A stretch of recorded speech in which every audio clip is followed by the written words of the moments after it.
Executive Alliance. All right, so for starters, hi, my name is Camdyn Carney, and I will be running this investment competition.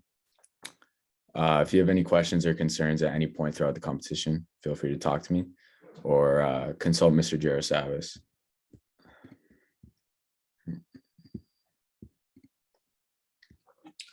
All right, can you guys see this?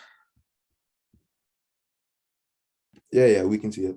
Okay, so for starters, this is a part of the BEA, and I run the investment management group. I'm the executive vice president.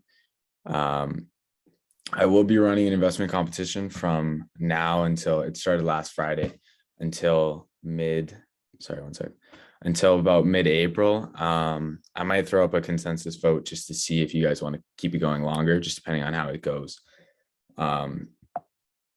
And pretty much just how we learn. And for starters, one of our members, Kevin Massey, is going to be stepping up as the assistant executive vice president. As the assistant executive vice president of the investment management group. He's going to be there to help me with the educational aspect of this competition, and he's going to join along for like a little initiative I have called the Big Three, which is just kind of like an informational aspect of this competition. So for the agenda, what we have to go over today, I will be talking about the competition itself, the objectives of the competition, the rules and guidelines on Market Watch, the Big Three, beginning strategies, game tips, today's market, 2022 so far. It's been a rough year so far, and some closure. So for starters, as a description, the investment management competition will make use of a real-time market simulation tool, which enables investors to demonstrate their market knowledge in today's bear market. For those who don't know, a bear market is a market where everything goes down, as things have been rough so far this year. This has actually been the worst start to the market since 2009. And, you know, we were all 4 or 5, maybe 3 for those grade 10s and grade 9s during 2009. So none of us were really there for it. This is kind of the first to see it happen in our life. It's kind of like a big bubble's popping.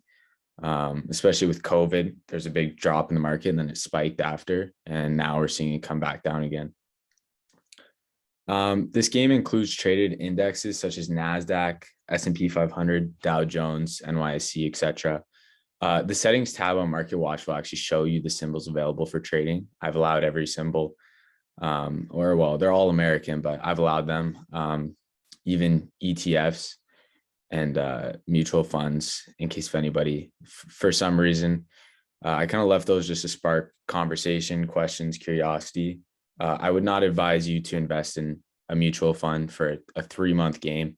It will not generate you anything. Like, it's a safe investment, but it's very slow, and it's typically regarded as long-term investing. And this obviously is not a long-term game. The objectives of the game are to inform and educate. It's also a friendly competition.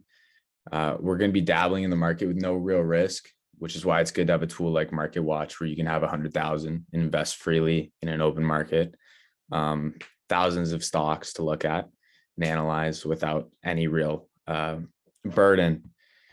You know, you're able to navigate the market through tough times, lots of tension.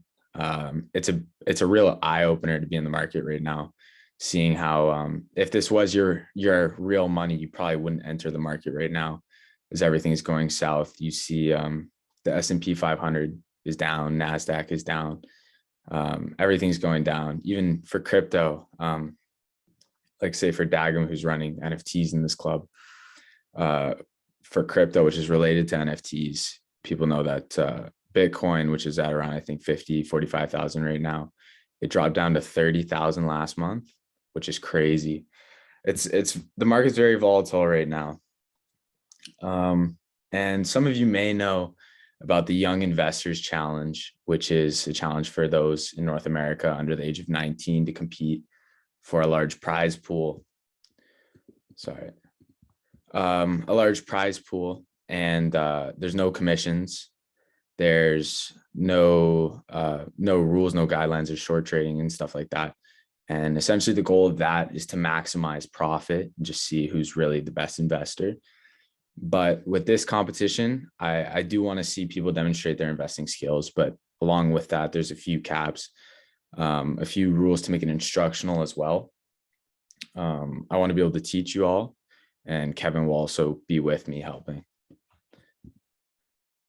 Some of the rules with this competition, you're given a starting balance fantasy at 100,000. I've noticed, I think there's about, out of the 26 players right now, about 12 of us have cracked that balance so far. I think everyone's down right now, which is funny, but which is expected because there's not, unless you're a very talented investor in this market, or you see a very undervalued stock, it's very hard. Because a good example of this is Kevin. He's made 33 trades so far, and he's down 10,000. His strategy is he's going all in on certain companies, and how he moves is based on those companies. And obviously in this bear market, I think he was in Nvidia a few days ago, and Nvidia's gone down recently. The commission per trade is $100. So this commission is like a tax almost. So every time you make a trade, it'll cost you $100. So basically that kind of slows trading down, rather than making smaller trades. I didn't want people to really, abuse day trading or anything, because it's kind of hard to teach that. And also, for those day traders, the 9:30 to 10 a.m. Time frame is the most important part of the day for them. And 9:30 to 10, I guarantee you all of us are traveling to school or in school, and it's very hard to be there for that time. But with the $100 commission per trade, it's important for all people to know that if you're investing in a company, you don't really want to buy in unless you can guarantee making that $100 and some. It's important to be careful with your trades rather than kind of just blindly throwing things out. The minimum buy is $2. I don't really know why. With 100,000, you can do a lot more than just spending $2 on a company. The max buy is 500,000. It's just way up. None of us will really reach that within a 2-3 month time frame. Trading volume limit is 1. And then for the prohibited, there's no short selling, no margin trading, no limit orders, no stop loss trading, no partial shares trading. Short selling is kind of like it's a collateral with loans, and it's pretty complicated for this challenge. It's allowed in the Young Investors Challenge. I could briefly go over it in a future session and talk about it, but I don't believe it's very essential to like an introduction to investing, which this competition really is. And also, this is an American program. That's why you see exchanges like NYSE.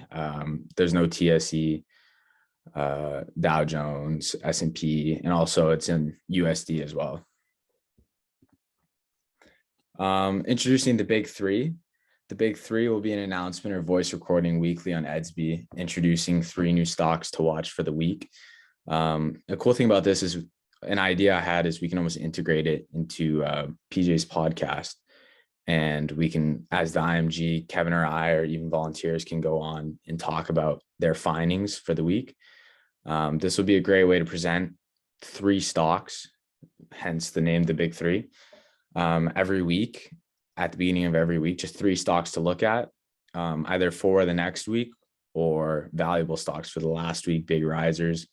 You can talk about big falls, and maybe just a brief description of why it fell or why it rose or why you believe you see potential in a stock.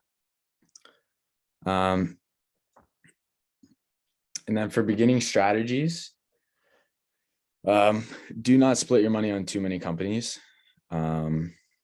I noticed one competitor already has split, I believe, into 15-ish companies, and he's already lost a lot of money because he invested in many S&P 500 companies. And for those who don't know, S&P 500 is the Standard & Poor 500. So it's 500 large companies, pretty much the largest companies in the United States. And it includes the likes of Amazon, Tesla, Apple, Microsoft, Facebook, like all of the biggest.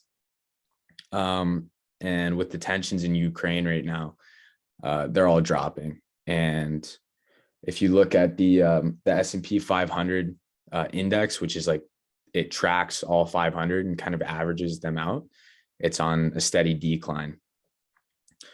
So it's important not to split your money on too many companies. Also, with the $100 commission, if you don't believe you can make that $100 back, then obviously it's not a safe buy. As I just said, the next point is only invest if you're confident you'll make the commission back in some. Invest smarter. This kind of gives you a sense of like, you have to think twice about investing. You can't just look at a company and see an uptrend and just hope it continues. You have to analyze it and be sure. You can play the time game. I know for many, when they see their portfolio go down, you immediately want to sell and get out. And especially with this market, everyone in the game is down. Not a single one of us have broke even after making one trade. I noticed Dogham's close, but that's about it. But the game does last 2 to 3 months, depending on if we do have that vote. There's lots of time. There's plenty of time for an uprise, but the market's very unpredictable right now. So who knows where it'll go. The market is most active around opening times, 9:30 Eastern, so 9:30 our time. If you notice, there's many trends. 9:30 is like kind of the biggest, uptrend. When the market opens, stocks and rise and fall, and then until about 10:30 to 11, they're very volatile, and then they start to kind of bottom out for the day. But that's when people are on the floor at the NYSE and stuff, making the most trades. And then also for information, obviously the big three will be providing information alone every week, but Yahoo Finance is a great way to get caught up in the news. There's lots of articles on the front page that just provide daily information. Bloomberg too, Goldman Sachs as well. They all release good information, and just getting caught up in the news, just being aware of what's going on. And, because world situations obviously seen with the lumber situation, if you knew about the news beforehand, you'd know that lumber was a good commodity buy. And then say with oil right now, what's happening to crude oil and the tension in Ukraine, just being aware of what's going on in the world is also a good indication of, what to get into and what to leave. Some game tips: most definitely be wary of the commission. The $100 commission can bite you, especially if you're making too many trades. The leaderboards are based off of total return and not just profit. So that $100 per trade will be deducted from your total return rather than just pure profit. But if you want to better, like say if you were in like a young investors challenge or investing in the real market, just looking at your profit alone is a better tool to see how you're doing personally, or your market gain or loss. There's a little percentage next to your name on the leaderboard that'll show you either obviously green for gain or red for loss. And it shows you on a daily basis. Commodities are hot right now. Crude oil, gold, silver, they're all on uptrends right now. Everybody's trying to get out of the market and get into more tangible assets or safer assets. I've noticed bonds have gone up because people want to invest more long-term now, especially with, the uncertainty of the market and a lot of people saying that it's a bubble waiting to burst. It's very, very difficult for many to buy in right now. And also the Standard & Poor's 500, the S&P 500 is estimated to drop 6% because of Ukraine tension. And that's per Goldman Sachs. And for those who don't know, Goldman Sachs is a very reputable investment bank. It's one of the elite boutiques and they provide very good information. They release lots of articles on their website. And yeah, so the S&P 500 index is estimated to drop 6% throughout this week, which is very drastic. And that's an average for those 500 companies. So a lot of the big companies are on downtrends right now, just because many people are trying to get out and trying to sell off everything they have. Today's market in 2022, lots and lots have gone on. Many people are playing it safe, like I said in the last slide, investing in bonds that guarantee interest rather than the market. A bond is like a loan to the government where they have to pay you off and they guarantee an interest rate to you when you initially buy it. We are in a bear market. As I said, a bear market is when everything seems to be like it's going down. This is seen in crypto too, like how I talked about Bitcoin going down to 30,000. I think it dipped down to 28 at one point. Yeah, there's incredible amounts of fluctuation. It encourages selling, and selling just means less money in the market. What the markets give, they take away. So after the pandemic, so initially the pandemic dropped everything, crashed the market. And then a few weeks after, everything rose, everything inflated. And obviously what they give, they take away. So now it seems as if everything is being taken away. This year has been the worst year in the market since 2009, but who remembers that? Like I said, we were 4 or 5. We didn't really experience it. We didn't go through it firsthand. We could talk about it with our family, but we weren't there for it. So now we're seeing it firsthand, and it's good to be able to learn through this rather than learning through safe times, because we should know how volatile the market is. And as much as people like to portray the stock market in a good light, it can be very bad, and it can take away from a lot of families. And then the tension in Ukraine right now has been a recent hot topic. Investors are trying to leave the market. That's obviously unpredictable. The big question in the air is what's going on between Ukraine and Russia. And, nobody has an answer for it. Anything can happen. And as the next ball says, the world is very fluid. I was just wondering, do any of you guys have any predictions, say, for the Ukraine situation or what's going on in the market right now?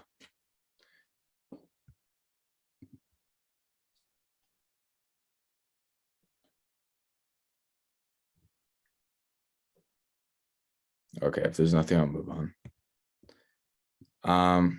Lastly, for closure, look forward to weekly investing news. We will be updating frequently throughout the podcast and then EDSB post.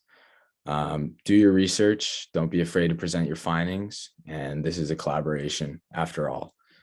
And make sure to leave comments on Market Watch, as well as there's a Market Watch, like there's a comment section on the left-hand side. Keegan, did you have a question?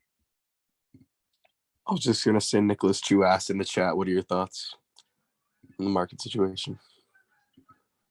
Right now, it's obviously very tricky. Yes, Nicholas. Oh, sorry. After you. It's very tricky. I don't know what's going on. Like, the big question in the world right now is what's going to happen between Ukraine and Russia. And that's kind of all eyes are on that. But I believe safe buys right now would be crude oil. That'd be the biggest one, especially for war. As oil is really what a lot of countries will fight over. And other commodities like gold and silver are also very valuable. Nicholas? So I see you're talking a lot about oil, right? Yeah. So since you say it's a safe buy, should I still wait for the dip, or do you think it won't dip? Like, how badly do you think it'll dip before it's a purchasable buy? Or well, oil hasn't dipped. I think it's been I believe it's been on an uptrend since November, December. I don't personally believe it'll dip unless these tensions stop. So it's kind of like it'll be an uptrend, and then say if things do get worse, it'll spike. But if things don't get worse, it'll probably flatten out. But people are trying to move more towards commodities because stocks are very fluid right now. Nobody really knows what's going on. As I said, this is the worst start to a year since 2009. So it's kind of like, what can you expect? And the problem with this game is, like, even Mr. Jero Savas was talking about this. You know, the game might not be a matter of who will win the biggest, but who will like lose the least. Because so far we're all losing, and that was pretty predictable. I expected it to happen. It's not easy to get into the market right now, but on Market Watch, if you like, you can actually see what other people have invested in. That's a good part about it, how we have public portfolios. I invested into Bloomberg like crude oil today, but yeah, it's just you have to see where it'll go from now, and it's just revolving on, you know, real time what's going on with Ukraine and Russia, and just seeing how that moves.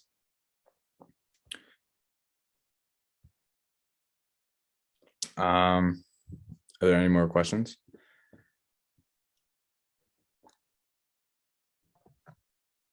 So can we get a insider of Camdyn Carney's portfolio? Um, You well, say right a lot of now, commodities. Let's hear a little tip of the week. tip Give of me the a tip, week. Camdyn. Give me a tip. So, I'm losing right now. Obviously, we're all losing. Kevin, 1 second. Right now, I'm holding on to Valero, which is an energy company. Nucor, which is a steel company, and then obviously, as I just said, Bloomberg, which is a crude oil company. Thank you so much. I'll be using that information to my knowledge. You're welcome, Kevin.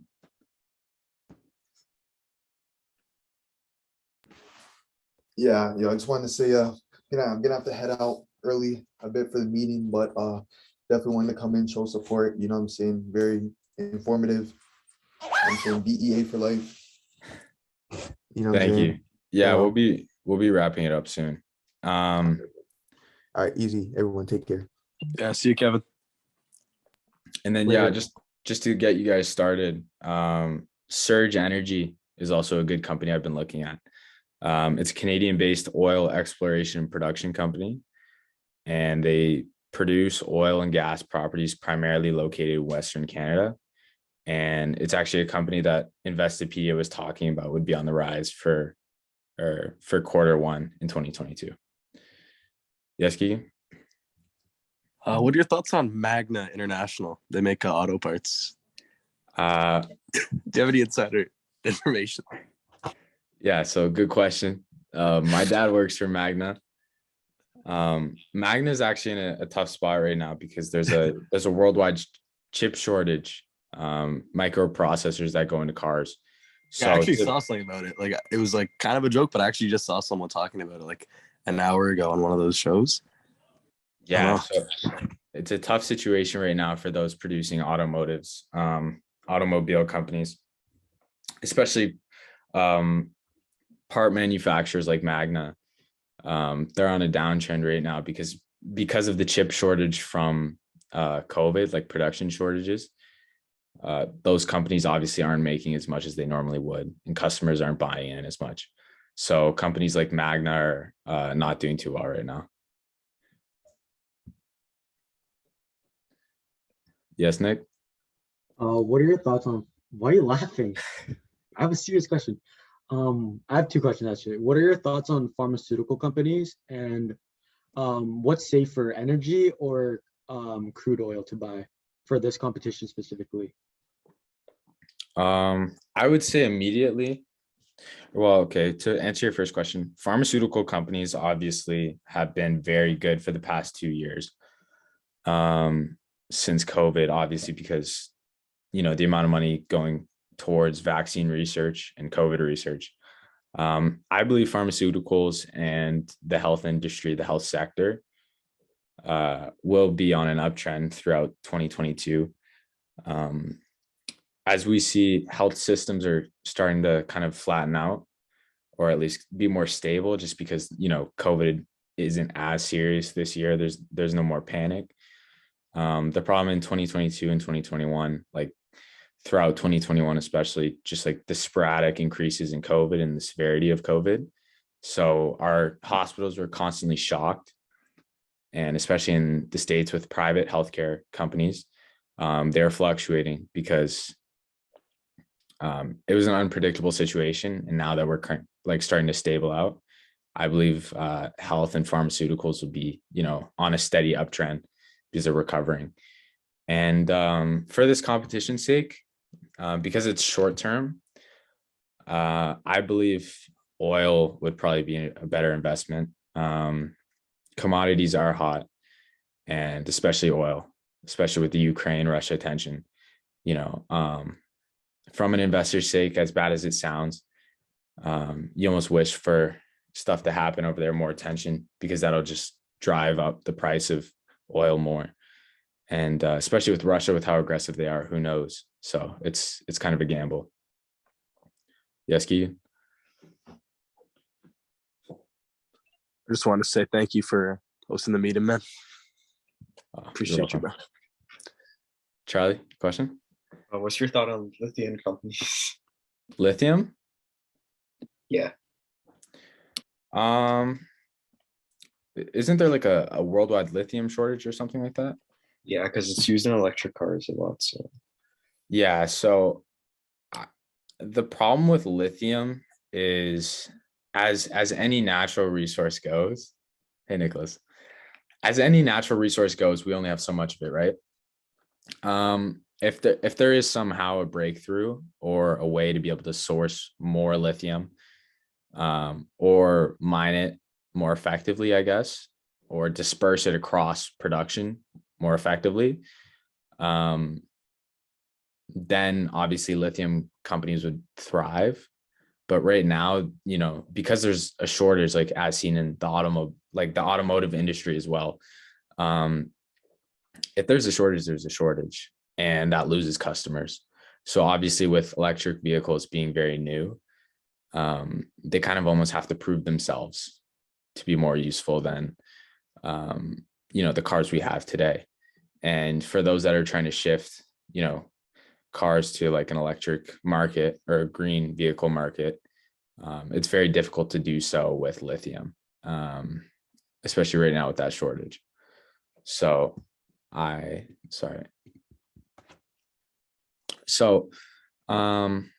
but yeah, that's very unpredictable. But there's obviously demand for lithium, but I don't think that they'll really go up right now, per se, as of how it looks. all right, thanks for your thoughts. You're welcome. I have one more question. Pardon? I have a question. Sure. So when is it exactly the competition ending, and will it end like as soon as the market closes, or are we ending it like at the end of the day or midnight? So the market closes, I believe, at 4 p.m. It'll end then. And right now the set date is April 15th, but that can change at any time. It's kind of on an 8-week cycle or 8-week schedule. And as I was saying, like we could throw up, because Mr. Jarosavas was talking about having it longer. And if people enjoy it and the educational aspect goes well, everything like with the big three and educating other people on stocks and stuff and getting, volunteers involved, if everything's going well, we could continue it to any time throughout the school year. But yeah, we were speculating a date after the long weekend in May, just to extend it a little bit more, maybe by, a few weeks, just to get the most out of it, the most content out of it would be great.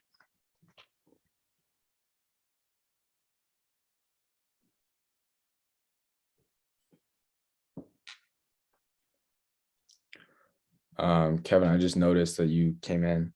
Do you have any questions? Not really any I guess I do. So I was wondering, are we going to be allowing shorting possibly in the future for this competition?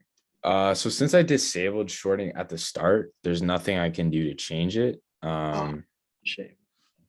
That obviously that's tough for your situation. It is. Yeah, I briefly went over how like it's a collateral, but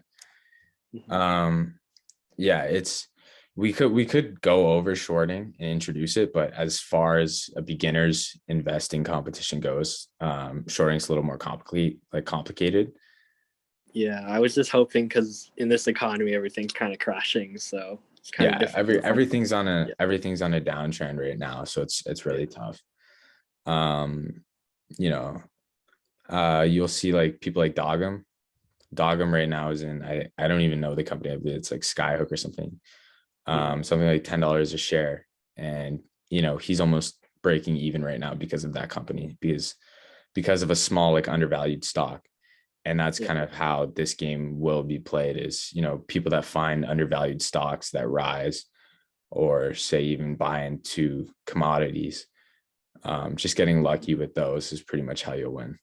Yeah, definitely. And yeah, obviously the first thing I can say is staying away from indexes.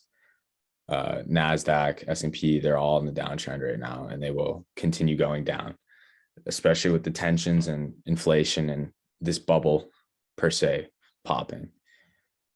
Yeah.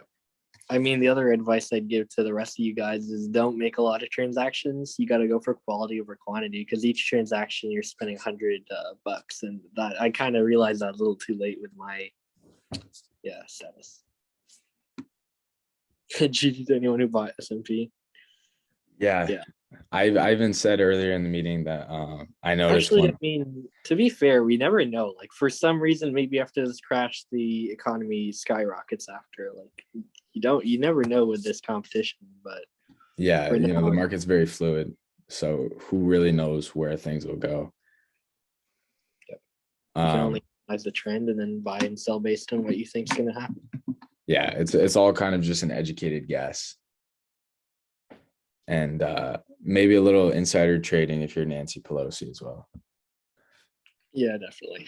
So yeah, so that pretty much wraps it up for this presentation. If there's no more questions or concerns, feel free to go. Thank you guys for attending, and if anything, like if you guys have anything throughout the competition, I don't really know if there's any way you can contact me directly, but if you go through Mr. Jero Savis first, just shoot him a message on Edsby, it'll probably get to me. But he'll be able to answer pretty much every question. But that's everything. So thank you guys. Appreciate you, brother. See you guys.